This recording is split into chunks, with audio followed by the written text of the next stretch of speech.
1-800-Flowers.com is more than your birthday, anniversary, or just because gift-giving destination. We put our hearts into everything we do to help you celebrate all life's special occasions with friends and family. From our farmers and bakers, florists and makers, everything from 1-800-Flowers is made with love every step of the way, because we know that nothing is more important than delivering a smile. To learn more, visit 1-800-Flowers.com/ACAST. That's 1-800-Flowers.com/ACAST.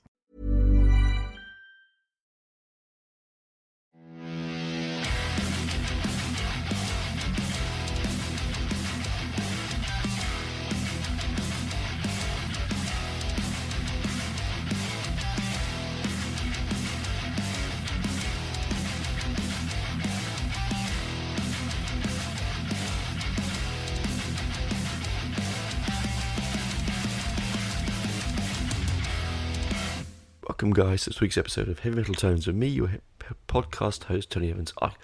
Sorry, I'm a bit snuffly. I'm getting that words out today. I had a bit of a cold. I'm over it now, but it was just a little bit snuffly. I just finished, or I'm halfway through watching the new Pistols series, based off the Steve Jones book Lonely Boy, which I finished reading ages ago when it first came out. So the first 3 episodes, I thought to myself, oh my god, it's Rocket Man and the bloody Bohemian Rhapsody again. You know, I thought, oh, here we go. You know, it's that fanciful cinematographic story of something that's inalienably a moment in history, in music and time, and how do you pad out what can be sometimes mundane things into more cinematic experiences, and I've done that with this again. The first 3 episodes I was willing to turn off and go, not coming back, you can't do this to the Pistols. But then sort of episode 3, end of episode 3 into episode 4, it all changes. It gets unbelievably good. You know, I wasn't overly interested. I thought, oh no, you know, it's not going to be a good. It's not a good John. It's not a good Seal. It's not a good Steve. Paul Cook's not that great either. I thought, oh, you know, Malcolm's terrible. I really like the Vivian character, and it was sort of like I was going, oh no, I won't watch this. And then a little bit of me said, no, come on, Tone, be subjective, sit down and watch it.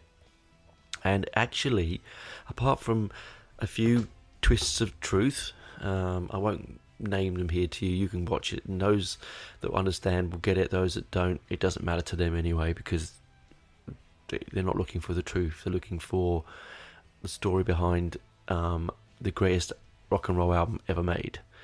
And I'm standing by that, people. I really do. I don't think any one album by any young people could grab the zeitgeist the way that this does. It grabs it by the balls, it shook it around its head, and it chucked it out the house. It really did. You know, there are moments in history and moments in time where great art is created, and it is the exact moment. It's like a photograph of that moment. And the Pistols' Never Mind the Bollocks could not be more that moment.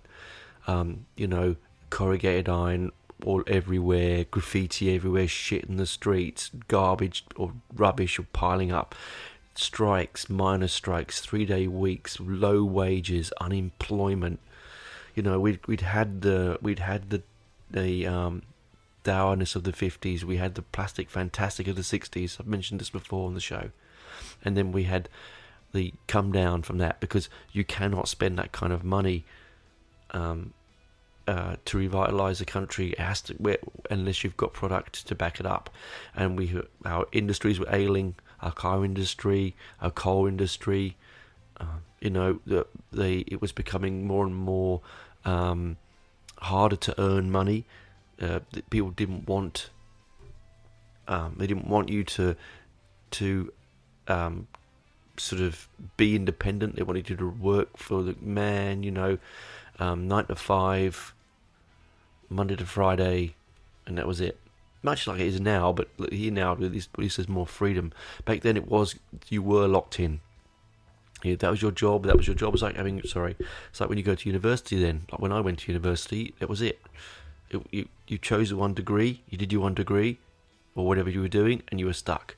Now you can mix and match and this and that and do what you want. It's so much loosey-goosey. But you imagine it's a snapshot. 3 young musicians, or 4 young musicians, just do it, just grabbing that moment, how they did it, how they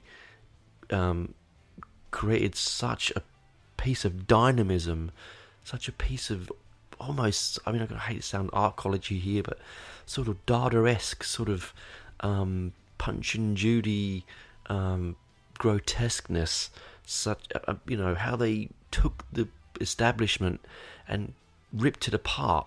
John's lyrics are piercing and acerbic and intelligent, much beyond his age.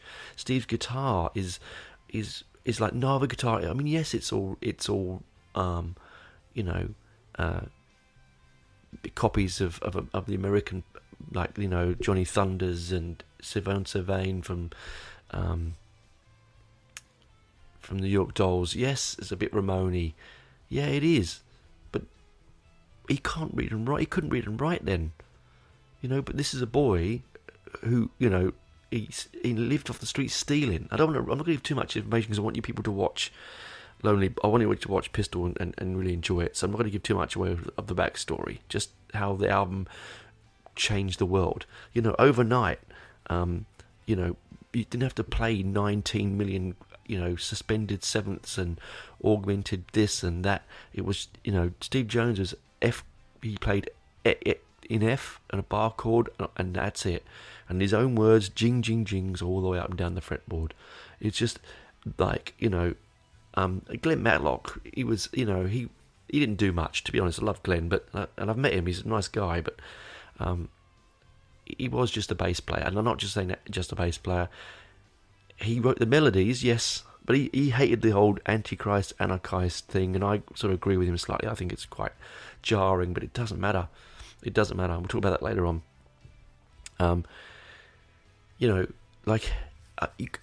There are many bands and many songs that I've created things. I've changed the world.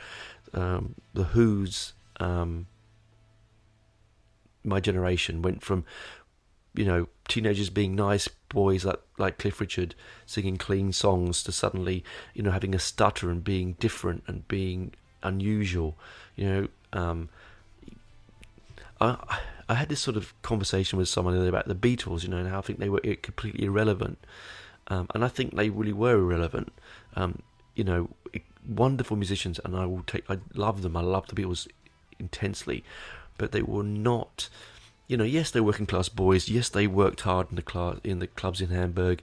Yes, they made it where they were, but they didn't. Not one of their albums, not one of them, captures. Sgt. Pepper could capture the psychedelia, but I think, honestly, I think Cream's Disraeli Gears is that album. If you want to sort of point your fingers at that one, or Hendrix Electric Ladyland, so the Beatles were irrelevant. So even though they were massive and the most important band in the history of music, they didn't grab that zeitgeist, that relevancy, that street sound quite like the Pistols. I grew up in that city when, there was unemployment. When I remember, being cold for hours on the evenings after evening because there was no electricity and no cold, heat the house, no entertainment. We would wire a TV up to a car battery to see if we can watch the news. Listening to the radio. It was, cuddling under blankets, eating bread and jam because there was no food in the cupboard because there's no money. I'd go out. I used to get paid. I don't tell this many people, but I used to get paid by my brother money, like 50p, to go out and siphon petrol from people's motorbikes. I could put it so he could put it into his motorbike. I once got caught doing it in my favourite Action Man slippers that used to make machine gun noises when you press the button at the front, and my dressing gown. I was like 5. I went out and I siphoned the petrol off, and I got caught doing it, and there was a big row and a hoo-ha, and anyway, different story. But there were the times we lived in, right? They were rough and nasty, and none of us. I don't look back on those times with any form of glee or happiness, and it's exactly why the Never Mind the Bollocks is quite as important to me and to everyone of that genre, because of that era. Because if you were from London, you were from a working class part of London, and that's how we were. If you were from, I don't know, Kingston or Surrey or bloody Hampstead or wherever, it didn't make any difference, did it? Because you were the good life people. You were the middle class heroes that own 90% of the wealth, and so this album captured it. You can almost smell the rot when you put an album on. You can viscerally feel the anguish and the anger and the bitterness and the want to escape. Now they could sit down and they could learn their instruments and play them like virtuosos, and they probably could have escaped that way, but it wasn't quick enough for them, and they needed it quick, and they wanted it now. Because, when I was growing up, there was 2 options. Yeah, football or music. And I had trials for QPR, or Queen's Park Rangers. My dad got me a trial. I failed miserably. Dad got me a black and white Strat from the catalogue, a Strat copy. It was always out of tune. As soon as you used the trem, it would go out of tune.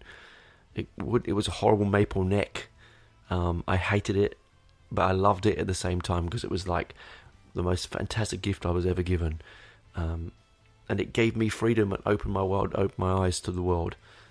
So it's exactly what the Pistols did for most of us back then, and even those that hated them can appreciate the fact that they did change the world of music. Because let's face it, we were stuck in amongst the EMIs and the CBSs of this world, and without the Pistols, independent music would not have arrived. And without independent music, I don't need to tell you how much music we wouldn't have now if it was all controlled by 5 or 6 powerful companies in suits. So it is extremely important album, an extremely important moment at that time, and for me a really important time in history. And the Pistols show really does bring it to the fore. It's brilliantly made, it's brilliantly produced, it's brilliantly thought out. The acting is amazing. The feel of it, yes, it's fanciful in lots of ways. But to people that don't know too much, it makes no difference. Just sit back and enjoy the ride. Roll your eyes for the first 3 episodes, which I did, and after that, go along with it. Okay, guys, I'm going to shut up now. Coming into the ads. And we'll talk about track by track when we come off the other side. Anyway, that's me. Bye-bye for now.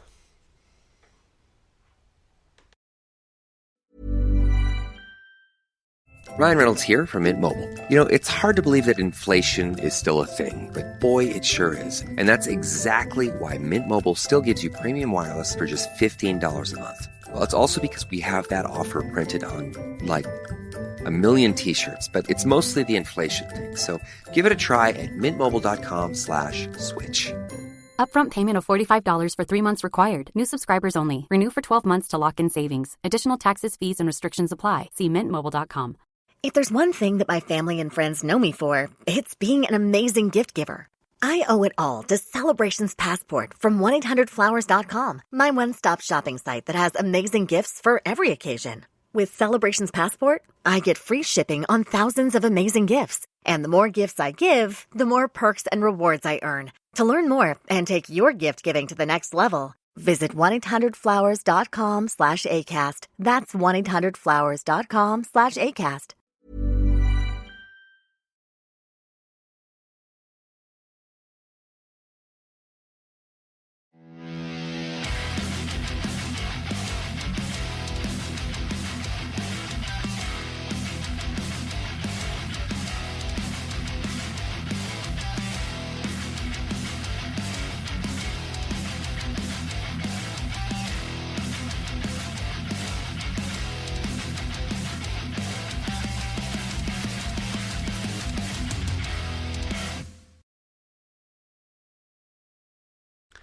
Welcome back, guys, to the B-side. So we're going to go at track by track with this legendary album.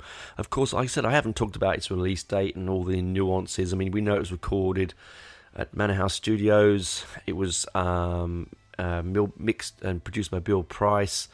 It had Chris Spedding helped on the mix and helped with the guitar parts, apparently, even though it's not true. They say he played on it, he didn't. It was recorded at the same sort of time that Queen were recording, and John would go down and watch and play on the piano and watch Freddie record. Was recorded very, very quickly. Obviously, there was no Glenn Matlock; he'd been fired, and so Steve was playing all the bass parts. Very simple. One octave, it was just the same guitar as the guitar part, one octave down. Bingo, bango, nothing special. Did it lose some of the melody once that Glenn was fired? Yes, it did. I'm not going to go into the whole Sid Vicious, is he a musician, is he not a musician story. I've already told you how I feel about that. I think he is the spirit and flame of rock and roll. And that when Sid died, truly the punk died, and I think even the flame of rock and roll sort of died as well to some extent. Anyway, track by track. So, we've all heard the album. Well, I'm sure most of us have listened to the album at one time or another. I'm just going to go and grab it up on my Spotify. 1 second. You see, you like this, don't you? Never Mind the Bollocks. Here we go. 1977. Holidays in the Sun. Opens with Holidays in the Sun. Now, again, this goes right back to what I was saying about John Lydon and his ability to write amazing songs. It's a marching anthem. It's about the Cold War. It's about them looking over the wall in Berlin and seeing the other side of it. And these were kids born just after the war. Parents lived through the war, probably fought in the war. A lot of them. I think Steve Jones' uncle died. He was coming back from a bombing raid. So these were all touched, and they would have grown up running around bomb sites. I did for a little while, actually. They were still there towards late early mid-70s. I remember a factory that was all bombed out that we used to go and play on, and Staples Corner. Anyway, so really intelligent. I don't want a holiday in the sun. I just want to see the new Belson. Sort of. It's very, very stark, and it's very angular, and it's very aggressive, but it doesn't hang around. It's got that spine of Steve's guitar up and down the middle of it. It's got a very underrated drummer in Paul Cook. Again, taught himself, 19-year-old, youngest member of the band. And drums, I don't care what you say, it's not the easiest thing to learn to play, and it was really amazing, I think. Anyway.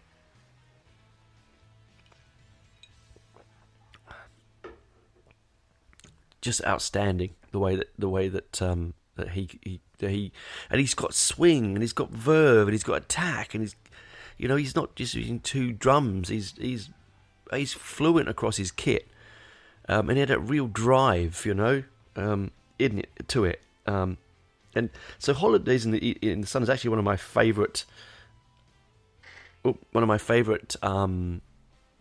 tracks on the album, actually, and it opens the album, which is pretty good.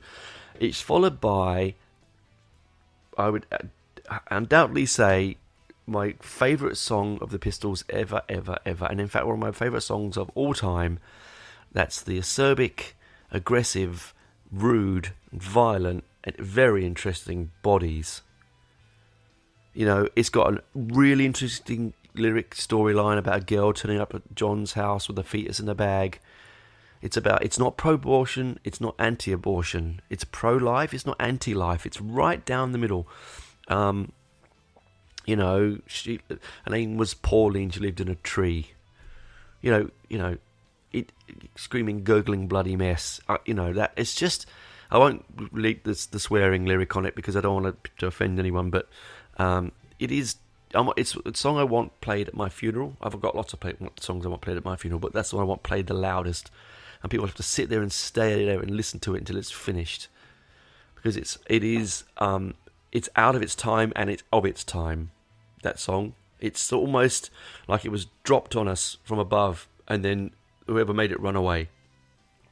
It's just marvelous. It for the second track on the album, bloody hell, where else do you go from there? I mean, you imagine 1977, you're a 15, 16-year-old kid, and you've bought this album, if you can get hold of it, because it was banned in most places, and you put it down on you put your record on the groove, or you press play on the tape, or you push it into your 8-track cassette tape deck, or your reel-to-reel, whatever way you got it, and Jesus, it would just tear your face off, wouldn't it? You wouldn't know what to do.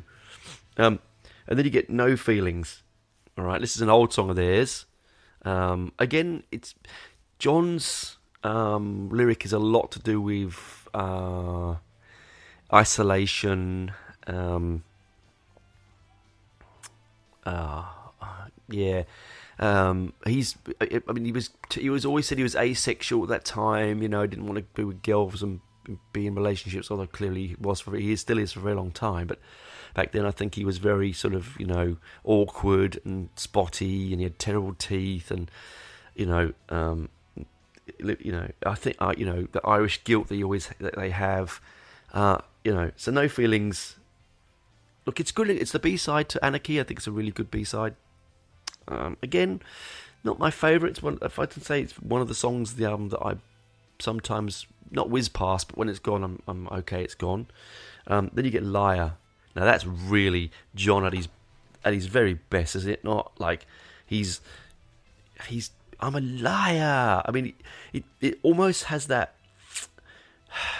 It really does have that Iggy Pop, but with someone with a lot more aggression than Iggy ever had. Iggy was still too drugged and laid back, even to be aggressive. And it's just that also the echo loop on it, that sort of cold, sterile guitar solo that sort of sits in the middle of the mix.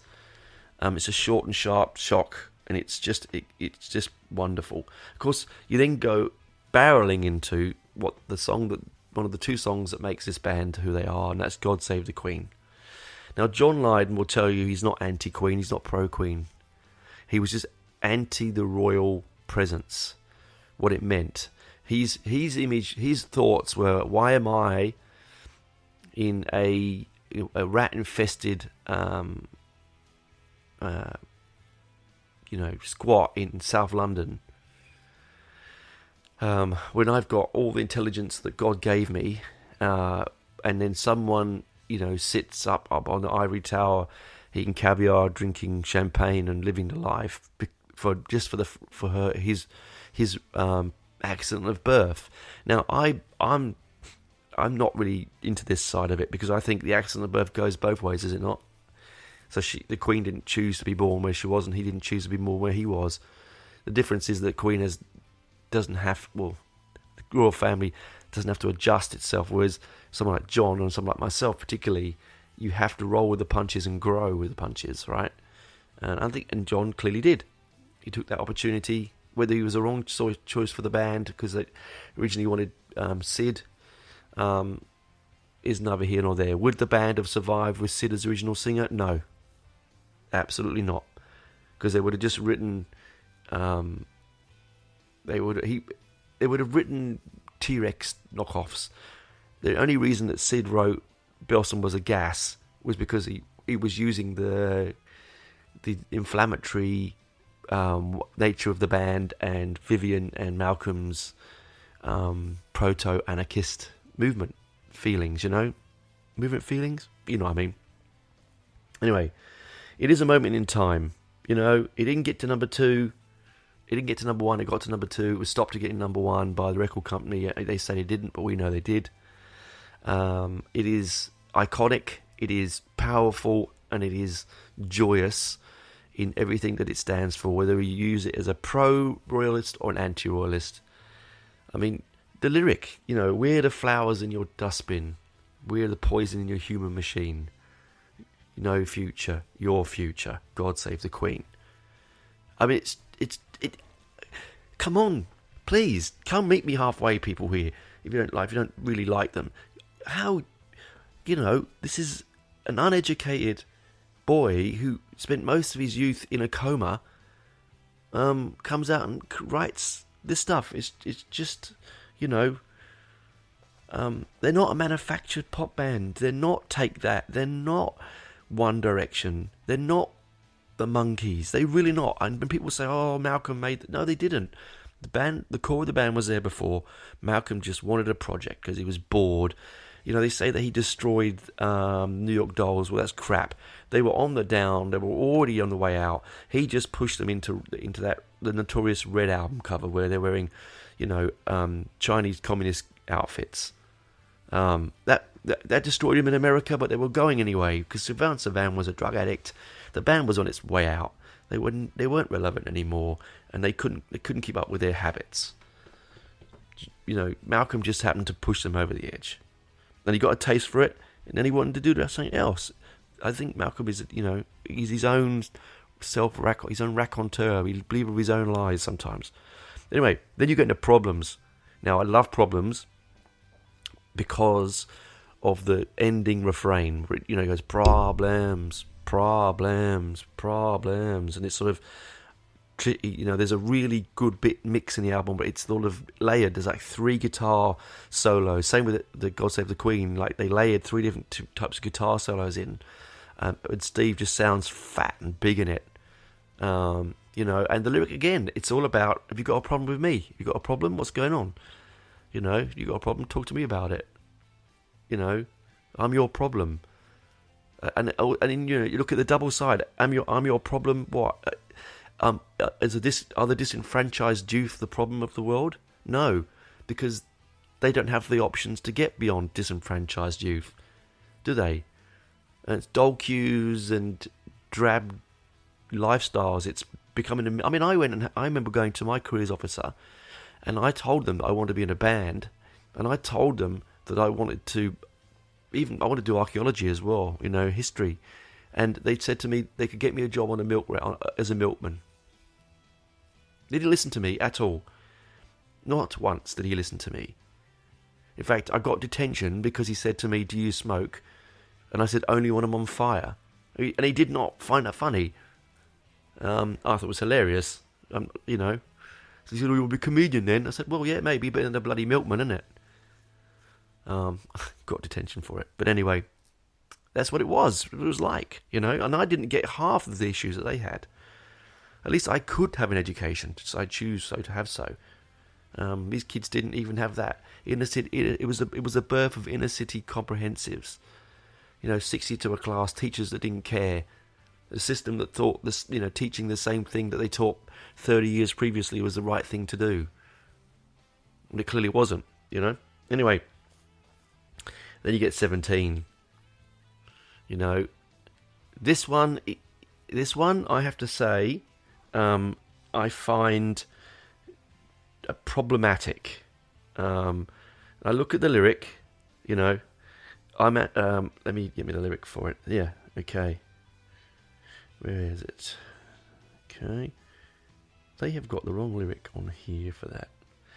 Sometimes you go on a Spotify and you can get the lyric at the bottom. Well, I tapped on 17 and I've got the lyric for bloody Anarchy in the UK, which is ridiculous anyway, but 17, give me a second. I need to just relive that lyric in my head. Of course, it's the one he wrote about Malcolm. You're only 29, when your mummy dies, she will not return. It's just really cold. We like noise and all this sort of, and again, that hits back to I won't ruin the miniseries, but it sort of attaches to the miniseries in that sort of way. That's quite, it was I think those 2 songs, this and Submarine Mission, were written at the same time because Malcolm had asked him to write a couple of songs, and he asked him to use like Submission and things like that because of the sex shop, and I think Malcolm was a bit deep down was a bit of a bit of a perv, which is fine. What you do in your own private world is up to you.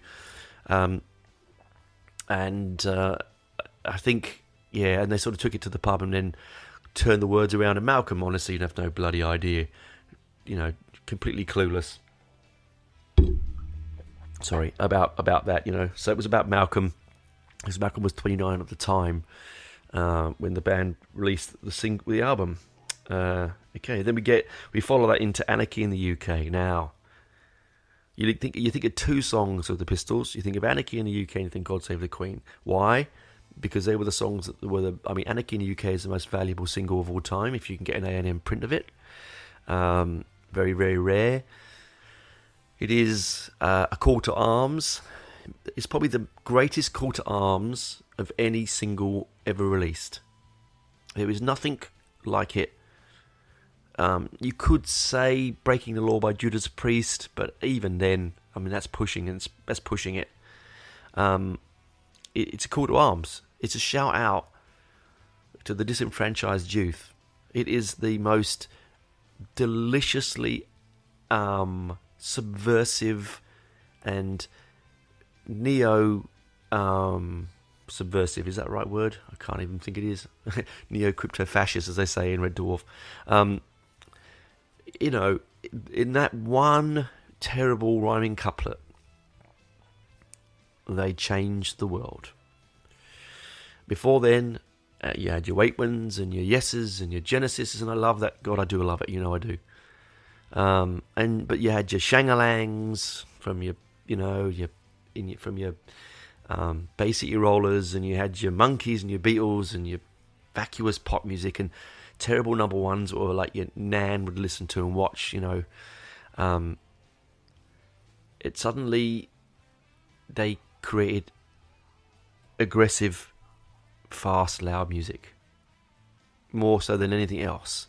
And in that one moment, that one rhyming couplet, that 3 minutes, that moment, that joyous moment, that they changed the world. It is the moment that changed the world, people.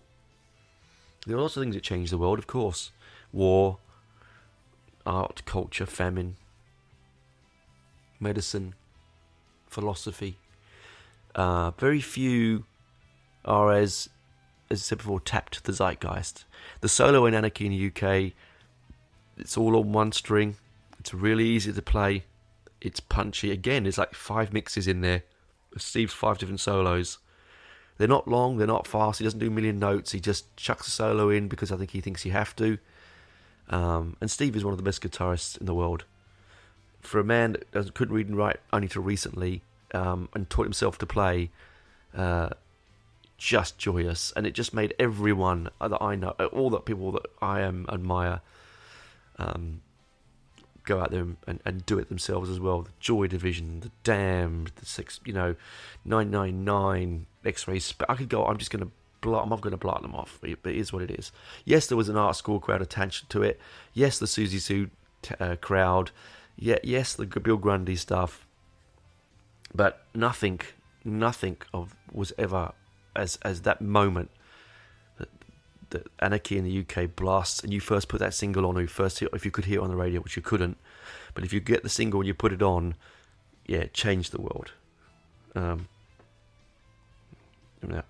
you go, of course, you move into Submission, as I said before. It's a song about perviness and submission, and it's a play on words with submarine mission and going down, and it's. I think John himself really hated that song, and I'd say probably it's the one that along with, when I say No Feelings, I think Submission is the one I probably would move off from. I'm happy for that not to be on the album, and some albums it's not on there. Some prints of it, I've got 5 copies of Never Mind the Bollocks. I think one print hasn't got that Submission on it, and I don't blame it. And then, of course, it comes to Pretty Vacant. Now, talk about joyousness. I mean, what a play on words. Pretty Vacant, I didn't even think about that he was using that as a way of getting in one of the most vile words in English language. But he does. I mean, it's a term of endearment in the UK, and I never really thought much of it, but I really hate that word with a passion. And it is, if anything, it's anti-feminist, it's anti-female. It's not a nice word. What a horrible word for such a nice thing, It's just like the word bazookas or something like that. What a horrible word for something such a nice thing as breasts, really. It's like we choose some horrible words for nice things in life, don't we? You know, the word fuck, for instance, it's a horrible word. It doesn't equate to the thing that it shows that it's connected to. It's an aggressive word, and it's not a nice word. I mean, you live your own way. If you like aggressive sex, that's your thing. I'm not going to tell you otherwise. But it is just amazing. It's such a good thing. It's, hey, look at us. We are. It's the Pistols version of television's Blank Generation. You know, it's that. That the void time, that moment between leaving school, becoming an adult, not having anyone to help you do stuff with, you know, not prosperous like the 60s, poor like the 50s, drab like the 50s, sort of went backwards into the 70s, and then we went into the 80s and music, the era, the decade that music taste forgot, you know, and then we lost all tribalism, and it all became the same. Different story, another episode. So, and then you get New York. I mean, I love this attack on the American punk scene. I love it so much. The attack on the Ramones, and because, you know, it was about when the Ramones and Johnny Thunders came over to tour with them, and they were always smacked out of their heads, and it was all about heroin, and they brought heroin chic to the London punk scene, and you know, there was heroin already in there. I mean, Sid's mum was an addict. Sid was on and off addict. There was addicts everywhere, but it, you know, unlike a bit of dope, which just sets you, mellows you out a bit, or coke, which just hypes you a bit, heroin absolutely destroys creativity. It is the anathema of creativity. It is the destroyer, the usurper of all things creative. And sadly, yes, and that's his attack at them. That's why he had it about New York. He had to go at them, you know, because they had the punk before, arguably before the UK. I've had this argument before on the show, but in a different type. They, musically, but not sonically and not ethically. They were completely different. And then, of course, probably one of the most intelligent songs ever written, EMI. You listen to the lyric, people. Listen to the lyric. Oh, hang on. I've got it playing in the background. I can't let it play in the background. I'll get content matched. But if you look at the lyric for it, okay, there's an unlimited supply, and there's no reason why. I'll tell you why. It was all a frame. They only did it because of fame. Who? EMI. Too many people had the sus. Too many people support us. An unlimited amount. Too many outlets in and out. Who? I mean, it's just brilliant. This is from, an angry 19-year-old who's been promised the world as a rock star and pushed from pillar to post and told he can't express himself the way he wants to express himself. Like, he came up with a great line once because the word bollocks, they tried to ban it because it said it was a rude word. Now, it's used in the UK and in some places in the world as a rude word. It actually is an old English word that means nonsense. And like John said, don't tell me how I'm using the word. Ask me how I'm using the word. Okay, it's like the word gay. It means bright and colourful. If I use the word gay in a sentence, it doesn't mean I'm being homophobic. Ask me how I'm using the word. Don't tell me how I'm using the word. And I think this is the beauty of the English language in that respect, that it can be seen both ways, but detrimental at the same time. So EMI, about the bullshit of the record contracts, of pushing around, being pushed from pillar to post because none of the labels had any spine. Sadly, because EMI was owned by a Jewish firm, and a lot of its investors are Jews, and I'm Jewish, so this is not coming from an anti-Semitic point of view. You couldn't have things like bells and whizzers of gas, and then wearing swastikas, and it just was too close. It was too close, and they have to admit that they can't look at themselves and complain too much. It was too close to the war, and too many sore spots. Okay, then you get No Feeling. Oh, sorry. And I'm looking at another version of it. Sorry, I'm looking at the pre-existence of it. Of course, there is things like, it sort of ends with that, and it deserves to end with that. It should echo into the distance, and it just blisters along and disappears at such a rate. You have no idea that it's happening. It's just stunning album. So my computer's... One second, people. So, I'm going to end there, guys. I'm just going to say, like the album, I'm going to fade out and I'm going to walk away. And I'm going to, like the blue touch paper, and stand well back, as they say here in the UK, or they say in the UK. For the American listeners and the rest of the world, that means to light the firework and walk away before it explodes. They were and always will be the most important members of rock and roll, the family of rock and roll, because they took the boundaries and the constriction of sometimes a difficult thing to understand, music, and they made it and freed it and said it well. They set it away to the world and let the world have it again. Where Chuck Berry and Gene Vincent and Elvis, where they took the music and they made it for the people because it was rock and roll and you could pick up a guitar and just play anything you wanted. Lonnie Donegan and all these other people, where it got lost in its own fundament. The Pistols were the enema.